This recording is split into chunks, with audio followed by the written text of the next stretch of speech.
It is Matt Mosley Show, and Coach Michelle Lenard now joining us from South Bend, Indiana, and probably right there, Touchdown Jesus. She's maybe in the shadows of Touchdown Jesus, getting ready for this second round matchup, the NCAA Tournament. Coach, congratulations. This is the first time Baylor's been to this since 2018, and this is very exciting time for the team and everybody, and there was some pomp and circumstance when y'all were leaving town. How are you kind of managing letting them enjoy the excitement of Baylor returning to a big event while also trying to keep them focused and at least try to get them in that mindset of we got to go out and play our normal type game? Yeah, I think that's the way the team approaches every game. We want to have fun. We want to enjoy our experience. We talk a lot about being present, being in the moment. And, being a college athlete is hard enough. So we want to enjoy the opportunities we get to travel different places and see different things. But we're coming for one purpose, and that's to play soccer and to get a result. And so I don't have too many concerns that the team will be distracted by this being a different experience than a regular game. We came to play, and we said last night we got off the bus, we didn't come to Indiana for any other reason other than to play soccer. Otherwise, we likely wouldn't be here. So we're very focused on the task at hand. We have fun together. We enjoy the experience, but when the whistle blows, we're all business. What do you – I want to start out – I want to talk about some of your players and everything, but the Badgers, this is going to be those of us that maybe haven't followed Big Ten soccer this year.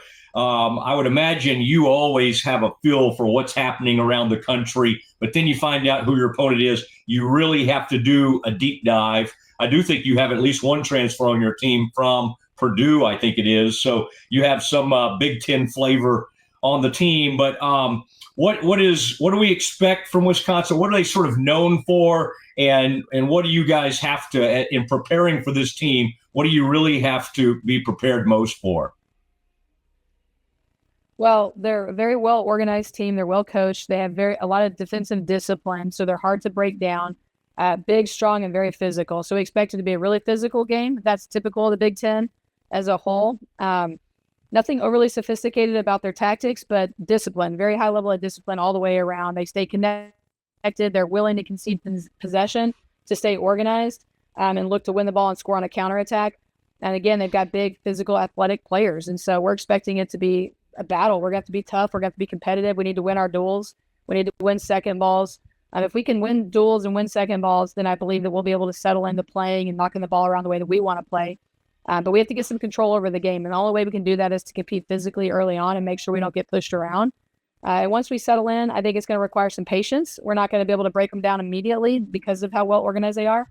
But so far this season, when we've been patient and we've circulated the ball, we've kept it, we've eventually found solutions to solve our opponent's pressure. No one's been able to defend us for 90 minutes when we've played well in a lower mid block like this team plays in. So optimistic. We do have to be smart in the beginning, not to give up something silly. It might take a little time, but we got to really settle into our style of play. It is interesting how they come in flurries, isn't it? I mean, I'm thinking back to some of these games, even recently, it took a little bit against Texas State. Boom, you make it. And then as you were saying after the game, like that first 5 minutes of the second half, I me being a big football guy, always think about more and more. They always think about how huge the last minutes of the first half and in the first few minutes of that second half have become an even bigger deal. And I guess it's that way in soccer. What is it about that y'all seem to, like you say, sometimes it takes a little while to settle in, see how the game's going to go. But boy, when y'all break through, it does seem to be a flurry, and then you're pretty good at finishing off teams when you get a chance. Yeah, I think, we talk all the time in soccer too about the big five is what we call the big five. The first 5 minutes of the half, the last 5 minutes of the half, and the 5 minutes following a goal being scored. More goals are scored in those 5 minute increments than any other time in the game. And the 5 minutes after a goal is scored, it doesn't matter who just scored. The likelihood of either team scoring another goal in that 5 minutes is really high, just statistically. So we have to manage and control those 5 minute increments. We want to be dangerous in those moments, but we also want to make sure we're not giving up chances. At the beginning of a game, teams are filling each other out. Teams are often very organized. They're not tired yet. And so that's why it can take a minute. It can take a minute to break them down. We have to be patient in those moments. Sometimes you get off to a good start and you create some early opportunities, but at this point in the year, teams are very organized. Texas State defended in the first phase, very similarly to how Wisconsin will. They stay together. They press together. They want to trap you wide. They don't open up a lot of central spaces. So we're going to have to move the ball well to create the central spaces to attack that we need to create. And so we just got through doing that against Texas State. They're different outside of that phase of play, but that one phase of play, they're very similar. But it'll come. It'll come with persistence and with patience. But we got to take care of the ball in the meantime. We don't want to try to force it and give up a lot of counterattack opportunities for a team who's dangerous on the counterattack. You've got an interesting team because you've got some great transfers that you've mixed in with some like talented young freshmen, and that may be the formula these days. But like even watching Olivia Hess in some of the highlights and throughout the season and all, it's sort of amazing if you just give her, and you've got other people like this, but it's kind of, I mean, not always. With some freshmen in the past, I'm sure you've had to kind of see them grow, right, and develop. In this world of the portal, well, if you get a big-time freshman, you really need them to shine and perform right away. And she just seems like somebody that's just building and building. How big has she been, and do you just see the confidence continuing to grow? I guess with some of these girls that you've been recruiting forever, they don't ever lack for confidence, do they? Because they've been performing at such a high level in club for so long. Do some of them just show up like ready, like there's not even a ramp-up period? And is she one of them? No, Liv's been awesome. She's been fantastic. She started off the season really well, really confident. She moves the ball really. She's one of the most technical players that we have. She's a great passer. I mean, she can really thread the needle in a way that most players can't. Great vision. For her, she started high, and then everybody found out about her, and then she started getting double teamed and a man marked. And so then it had to be, okay, now it's time to grow into that. You know, players are being really physical with her. How does she handle the physicality? Teams are causing her some tactical challenges. Can she be more sophisticated in her movement to create new spaces to get on the ball? So there was a stretch in the middle of the season where I think she hit a learning curve because she's been doing so well, and teams are getting her or scouting her. But in the last few games, she's really shown growth in her ability to deal with the physicality and her ability to create better spaces for herself to get on the ball. And then when she does get on the ball, she can do some really special things. So started strong, got scouted, had to learn a couple things fast, did that, and is now shining again. And we expect her ceiling is super high. I don't think she's gotten anywhere near what she's capable of. She had an assist and a goal in the last game. And the assist was really just a rocket shot that deflected off the goalkeeper. And she has a weapon on that left foot. And so if we can get her to get some more shots off from dangerous spaces, we're going to see her start scoring more goals as well. So she's been fantastic, but I would not say that it's common for a freshman to come in and play with that much confidence. I think that's uncommon. I think she's been uncommon in that way. And we're really proud of her, really happy with her. That's got to be interesting. When people transfer, sometimes they'll go off to places, but then sometimes they're from Texas, right? Maybe they want to be closer to home.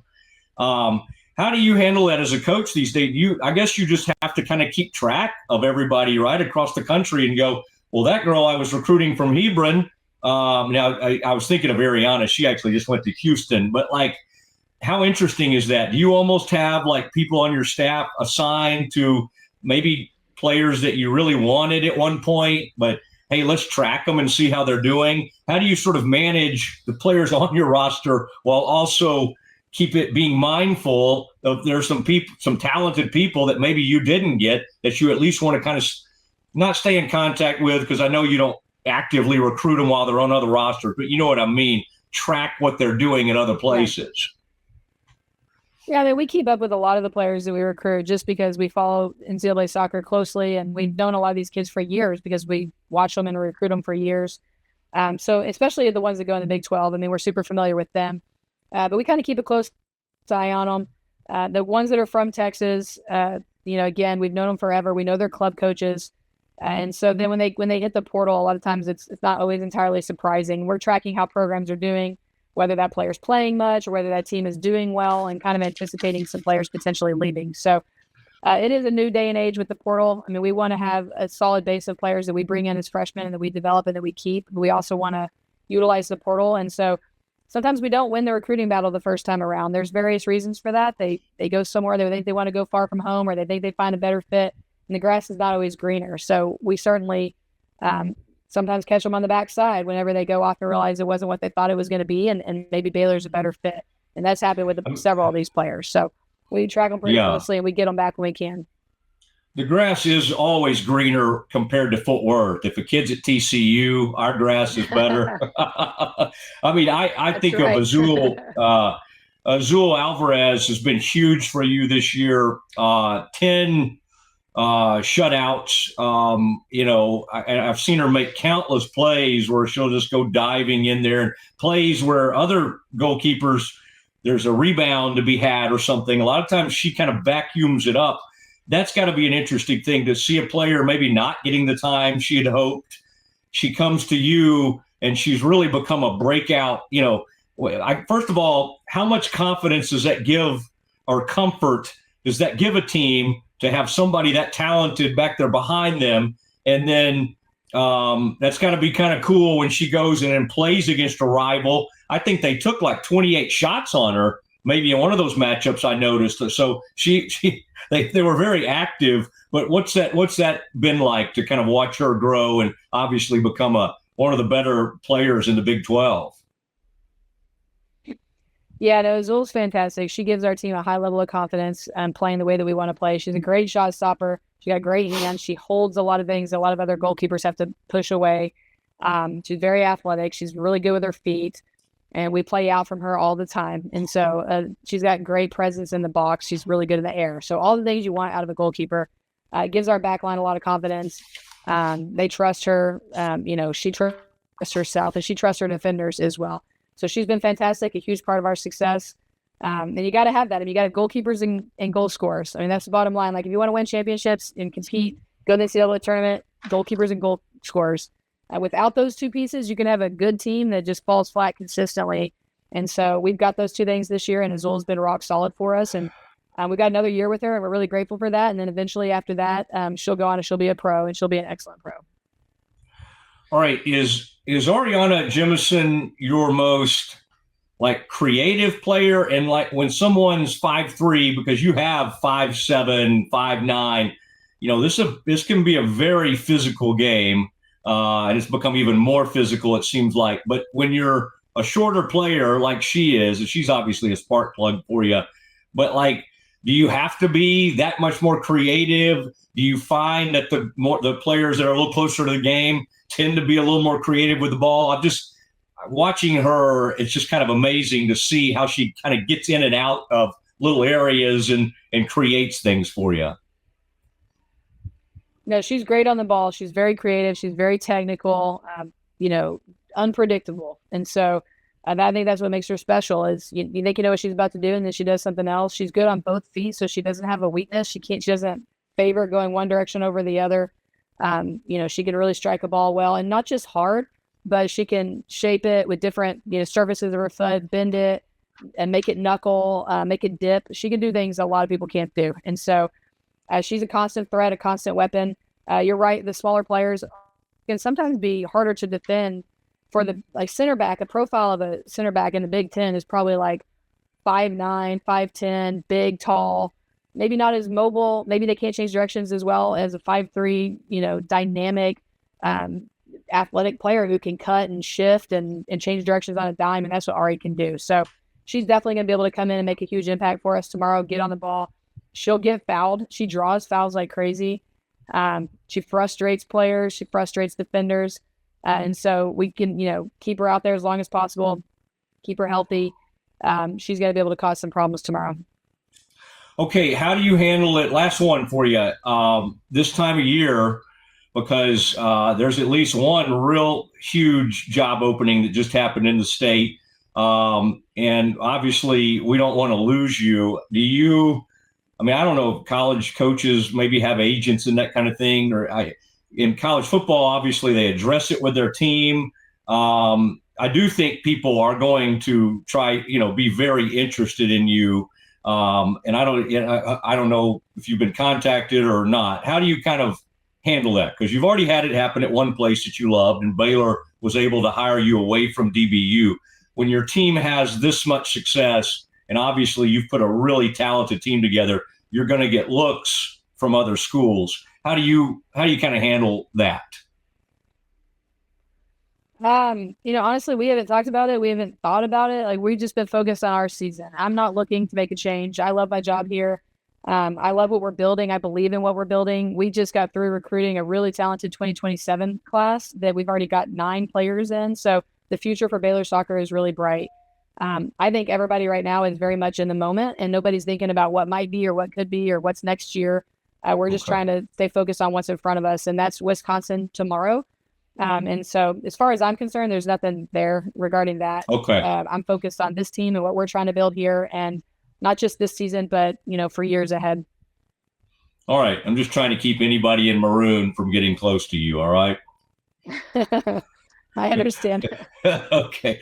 All right. Hey, this is exciting for people. Okay. And I got to figure out how to watch this, because it's, some of the games, ESPN Plus is what we're used to watching the Baylor games on. And so everybody will need to kind of, figure out how to follow this and everything. But I think everybody's extremely excited, and I appreciate you doing it on such a busy day. And I know you got all kinds of things to see to. I know you're on a tight schedule. So thank you I appreciate you doing this. Yeah, thank you very much. I really appreciate it as well. Yeah, we're heading to training right now. We're staying in a central time zone. We're driving into Eastern time zone, so we're losing an hour here. And then we'll be back later tonight. Indiana's weird with time zones, but we really appreciate you guys bringing me on and telling our story about our team, and we love the support, so thank you. All right. And if you want to accuse me of front running, I think it's accurate, but I have been monitoring things since October, and you guys are a very exciting team to watch. And I cannot believe some of even the majors on your team, like applied mathematics, and you got magna cum laude. So I think this is not a situation where people are. Oh my gosh, you got people going to class, it appears, on your team. Yeah, they're going to class. They're flying planes. They're going to be doctors and neurosurgeons, orthopedic. These are smart kids. So who is your pilot? Who's your pilot? Ashley Zirkle. Ashley Zirkle, one of our goalkeepers. She scored the game-winning penalty in the game against Texas Tech. Yeah, she ripped that. She ripped that shot. Yeah. Oh my gosh. She okay. Flies planes. She flies helicopters. That was nothing. All right. Well, I guess if you need to go on a recruiting trip or whatever, Zirkle's got your back. So that's good. Exactly. Okay, Coach. Thank you. Thank you. They're going to lead me. Oh, I know. I'm sorry. I'm horrible about this. All right. There she goes. Oh, all good. Coach Lenard. Coach Lenard off to catch the bus. Don't want her to get left behind there as they get ready to do some training, and they will face Wisconsin tomorrow, and we'll get you all the details on that, because these things, we're so used to watching these things on ESPN. We'll get you all the details on how you can take that game in. But great to have Coach on here on the Matt Mosley Show on Rogue Media Network. Tell you what we'll do. We got to say goodbye, and it's been a good day. A lot to cover, lots of Baylor, lots of NFL, and even some new Cowboys news that emerged today. Always good. And the latest, of course, we hit on Lane Kiffin. It's heating up, and it's getting more and more interesting. The other thing, Scotty, as you well know, this situation with Mark Cuban. He's back. Big story today on ESPN about Mark Cuban being right back at the table. We'll have more on that in the coming days. That has been the Matt Mosley Show. Great guest there, Michelle Lenard, as she gets ready. Round 2 of the NCAA Tournament for really one of the more successful teams at Baylor. She has got that program going in the right direction. Great to have her. We will see you guys tomorrow for Scott Drew. Let's not forget, Scott Drew joins us about 2:15, 2:30 tomorrow afternoon. Everybody have a great one. We'll see you tomorrow.